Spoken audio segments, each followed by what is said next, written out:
മനസ്സിലാകാൻ വേണ്ടി. ഞാൻ കയാക്ക് ചെയ്യും, അപ്പം അതായത് ബേസിക്കലി വള്ളം തുഴയും. അപ്പം പല വ്യക്തികൾ ഇതുപോലെ എൻ്റെ അടുത്ത് പറഞ്ഞു, നമുക്കൊരു കയാക്ക് ഫോർ എ കോസ് എന്ന് പറഞ്ഞൊരു പ്രോഗ്രാം ചെയ്യാമെന്ന് പറഞ്ഞു. അതെന്തിന് എന്ന് ചോദിച്ചാൽ ഡെഫിനറ്റ്ലി ഹെൽത്ത്. പക്ഷെ അതിലും കൂടുതലും നമ്മളൊരു കാര്യം ചെയ്യുമ്പം അതിൻ്റെ പബ്ലിസിറ്റി എന്തിനാണെന്ന് ചോദിച്ചാൽ എന്നാലാണ് കൂടുതൽ പേര് അതിനെക്കുറിച്ച് സംസാരിക്കത്തുള്ളൂ. ഇന്നിവിടെ ഇരിക്കുന്ന നിങ്ങൾ ഓരോരുത്തരും ഈ ഒരു ആനന്ദം ആരോഗ്യത്തിൻ്റെ ബ്രാൻഡ് അംബാസിഡേഴ്സാണ്.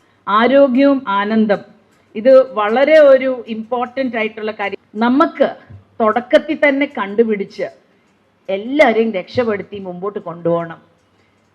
അതാണ് ഈ ആരോഗ്യം ആനന്ദത്തിൻ്റെ ഒരു മെയിൻ മെസ്സേജ്. ചെയ്ത ഏറ്റവും ബഹുമാനിയായിട്ടുള്ള നിഷ,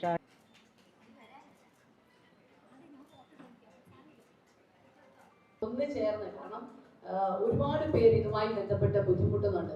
ക്യാൻസർ രോഗം സ്വാഭാവികമായി അതിനെ ക്യൂർ ചെയ്യുക എന്ന് പറയുന്നത് സമയബന്ധിതമായി ഏറ്റവും നല്ല ട്രീറ്റ്മെൻറ്റ് കൊടുത്താൽ സ്വാഭാവികമായും നമുക്ക് രക്ഷപ്പെട്ടു പോരാൻ പറ്റും.